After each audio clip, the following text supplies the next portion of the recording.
কয়েকদিন ধরেই শহরে আত্মহত্যার কেস বেড়ে গেছে। এই নিয়ে 4টে আত্মহত্যা হয়েছে।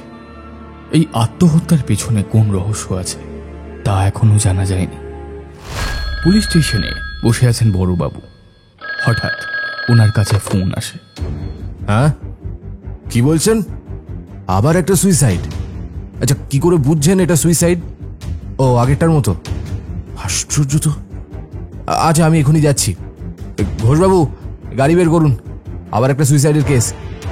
এই নিয়ে পরপর 5টা সুইসাইড। শহরে এত সুইসাইড বেড়ে যাওয়ার কারণ কি? কি করে বলবো বলুন তো? যারা মারা যাচ্ছে তারা এটাই লিখছে যে আর বাঁচতে চাই না, মুক্তি চাই, ব্যাস এতটুকু। তারপর সে একইভাবে আত্মহত্যা, হাত কেটে। গাড়ি বার করছি, আসুন। এটা একটা বাচ্চা মেয়ে স্যার, 18 বছরের একটা মেয়ে।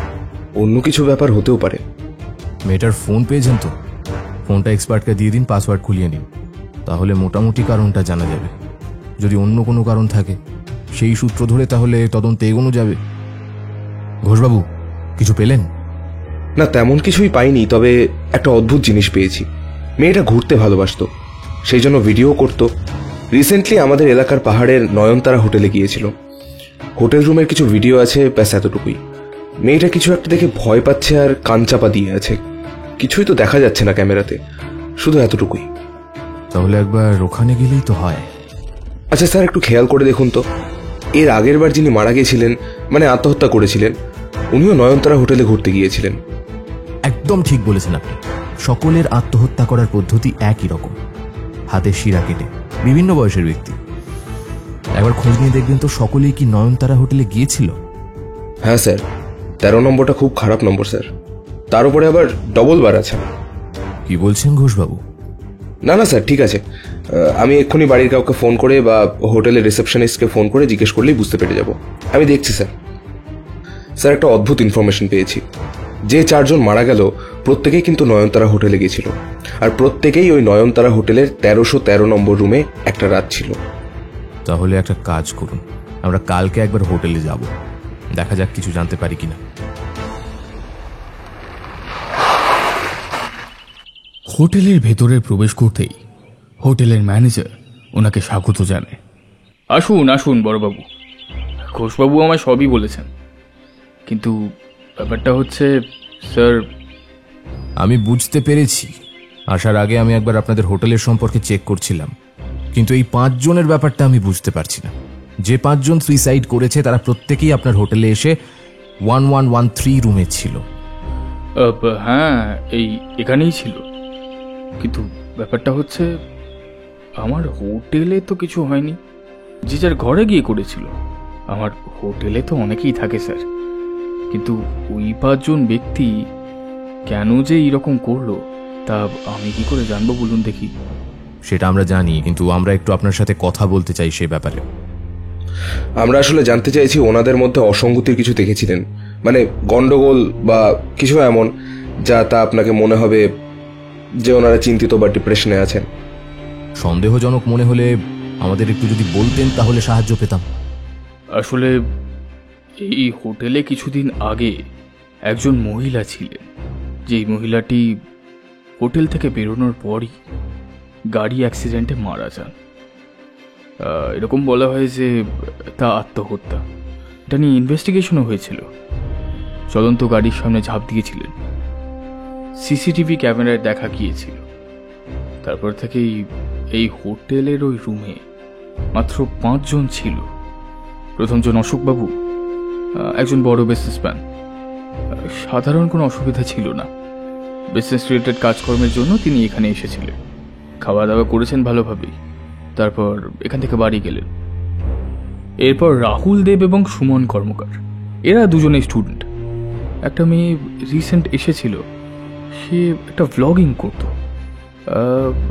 কিন্তু আরেকজন যে এসেছিল সে একাই এসেছিল ছুটি কাটাতে। তবে কোনো রকম অসঙ্গতি তো কিছু হয়নি। আপনি চাইলে সিসিটিভি ক্যামেরা দেখতে পারেন।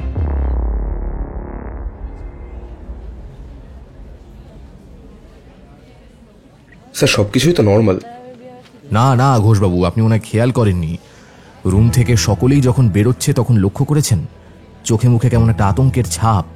বারবার ওই রুমের দিকে দেখছে, মাঝে মাঝে দুহাত দিয়ে কান ঢেকে নিচ্ছে। কিছু তো একটা রহস্য আছে ঘোষবাবু। রুমের ভেতরে সিসিটিভি থাকলে ভালো হতো।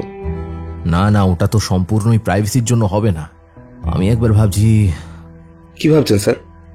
আজ রাত থেকে ওই হোটেলে থাকবো। ওই রুমের ভেতরে কি এমন হতে পারে? আমার খুব একটা ভালো লাগছে না। 13 নাম্বার খুব একটা ভালো নাম্বার নয় স্যার।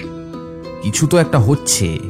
তাছাড়াও যদিও কিছু নাও হয় কোনো অসুবিধে নেই, একদিন একটু ফ্রি হবে, কাজের চাপে মাথা কাজ করছে না, একদিন একটু রিল্যাক্স করি।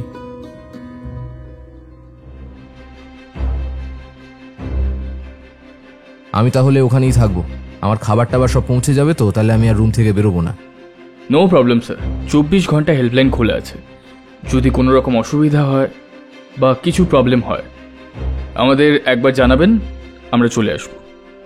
বড়বাবু আর ম্যানেজার দুজনেই হোটেলের 1113 নম্বর রুমে এসে দাঁড়ায়। বড়বাবু রুমের ভেতরে ঢুকে দরজা বন্ধ করে কিছুক্ষণ এপাশ ওপাশ ঘুরে জানলা খুলে বাইরে পাহাড় দেখে। হঠাৎ করে বড়বাবুর মনে হয় একটা বাচ্চা মেয়ে যেন কেঁদে উঠল। কে কে কে কে রুমে? উফ, কেউ তো কোথাও নেই। মনে হয় পাশের রুম থেকে শোনা যাচ্ছে কোনো কোনো বাচ্চা কাঁদছে। কি সুন্দর সূর্যাস্ত। বড়বাবু এক মনে সূর্যাস্তের দিকে তাকিয়ে আছে এবং তিনি খেয়ালও করেন না তার পেছনে একটা ছায়া মূর্তি আস্তে আস্তে একটা শরীরের রূপ নিচ্ছে। হঠাৎ করে বড়বাবুর কানের সামনে কেউ যেন সুর করে বলে ওঠে, রাহুল, রাহুল। কে কে? পিছন ঘুরেই দেখে কেউ নেই, কেউ কোথাও নেই। কিন্তু এ কি অবস্থা ঘরটার? ঘরটা যেন পুরো পাল্টে গেছে। এটা কি হচ্ছে? এটা কি হচ্ছে আমার সাথে? আমি এখানে কি করছি? এটা তো আমার রুম নয়। ফোন কোথায়? ফোনটা কোথায়? আমাকে রিসেপশনে ফোন করতে হবে, ম্যানেজারকে ফোন করতে হবে। ফোন ফোন এই তো ফোন। এবার আমি ফোন করবো। বড়বাবুর নাম্বার ডায়াল করেন। ওই পাশ থেকে ম্যানেজার বলেন, স্যার স্যার আমি এক্ষুনি যাচ্ছি, আপনি একদম চিন্তা করবেন না। বড়বাবু ফোন রেখেই আবার দেখেন না, তিনি তো সেই হোটেলের রুমেই আছেন। তাহলে একটু আগে কি হলো? কিছুক্ষণ পর রুমে ম্যানেজার এলেন। কি হয়েছে স্যার? না না, সব ঠিক আছে, কোনো চিন্তা নেই। আমার খাবারটা একটু সময় দিন স্যার, আমি এক্ষুনি পাঠিয়ে দিচ্ছি। রাত ঠিক 12টা। বড়বাবু শুয়ে আছেন। আবারও শুনতে পান কানের কাছে একটা শব্দ।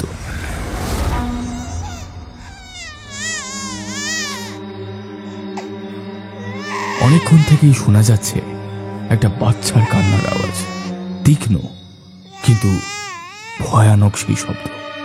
কে কে কে এখানে? কে? বড়বাবু লক্ষ্য করে বিছানার এক পাশে বসে আছে একটা মহিলা, এবং সেই মহিলাটাকে বড়বাবুর খুব চেনা চেনা লাগছে। রূপালী? রূপালী তুমি? কিন্তু কিভাবে? আমাকে মনে আছে? তাহলে ভুলে যাওনি? এই আমার কোলের সন্তান, তাকে দেখো, একে মনে আছে? কে? কেন, আমার আর তোমার সন্তান দুজনকেই তো তুমি। এটা সম্ভব নয়, এটা সম্ভব নয়, এটা হতে পারে না, এটা সম্ভব নয়, এটা হতে পারে না। কেন হতে পারে না? তুমি সত্যের পথে চলো, তুমি সবাইকে শাস্তি দাও, কিন্তু একটা কথা ভেবে দেখো তো, তুমি কতটা শাস্তি পাওয়ার যোগ্য? না না না না, ওটা একটা ভুল। অ্যাক্সিডেন্ট। আমি জেনে বুঝে কিছু করিনি। চুপ কর, একদম মিথ্যে কথা বলবি না। তুই আমাকে ধাক্কা দিয়েছিলিস শয়তান, তুই চাসনি আমার সন্তান পৃথিবীতে আসুক। এই বলে রূপালী বড়বাবুর দিকে এগিয়ে আসছে। বড়বাবু অনেকটা ভয় পেয়ে বলেন, আমার বাবার স্বপ্ন ছিল আমি পুলিশ হব। সেই মুহূর্তে তোমাকে বিয়ে করাটা সম্ভব হয়ে ওঠেনি। আমি তোমাকে ধাক্কা মারতে চাইনি, কিন্তু সেদিন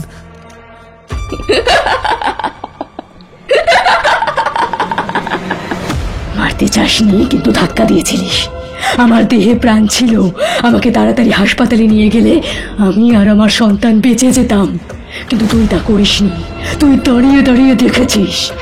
আমার প্রাণবায়ু বেরিয়ে যাওয়ার পর আমাকে তো মাটি চাপা দিয়ে শেষ করে দিলি। আমি নিরুদ্দেশ হয়ে রয়ে গেলাম। কেউ জানতে পারলো না সেই রাতে আমার সাথে কি হয়েছিল। সব মাটি চাপা পড়ে গেল। মনে পড়ে সেই রাতের কথা, নাকি বলে গেছিস? না না না না, কি চেয়েছিলাম আমি? কেন আমাকে মারলি? আমার সাথে সন্তানটাকেও শেষ করে দিলি। তোর শাস্তি হবে না? কণ্ঠটা ওই হোটেলের চার দেয়ালের মধ্যেই প্রতিধ্বনিত হতে হতে বারে বারে বড়বাবুর কানে ফিরে আসে।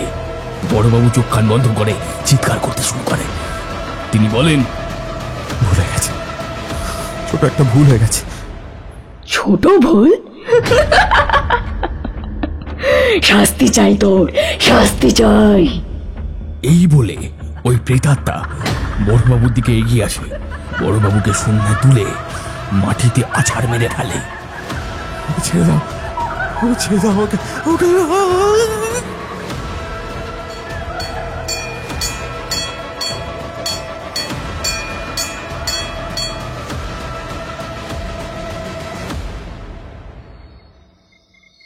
বড়বাবু শান্তির নিঃশ্বাস ফেলে দেখে ভোরের আলো ফুটে উঠেছে। না না, এই রুমে আর এক মুহূর্ত নয়, সকলেই বেরিয়ে যেতে হবে। এবার আমি বুঝতে পেরেছি এই রুমের রহস্য। সহ্য করতে পারছি না আওয়াজ, বন্ধ করো, সহ্য করতে পারছি না আমি। এই অসহ্য আওয়াজটা আমার পিছু কেন ছাড়ছে না? কানটা পুরো জ্বলে যাচ্ছে। উফ।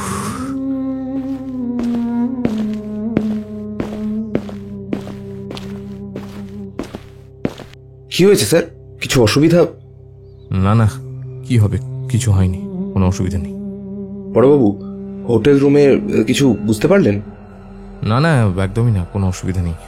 আমি আজ বাড়ি যাই, আমাকে রেস্ট নিতে হবে। আমাকে মুক্তি দাও, আমাকে মুক্তি দাও, এই শব্দ আমি আর সহ্য করতে পারছি না।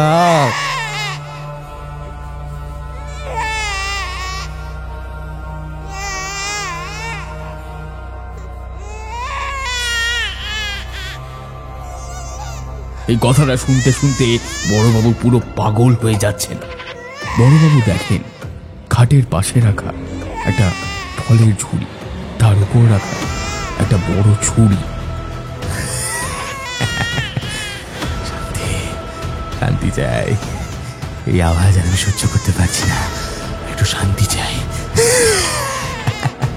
মৃত্যু, মৃত্যু হবে সেই শান্তি, শান্তি।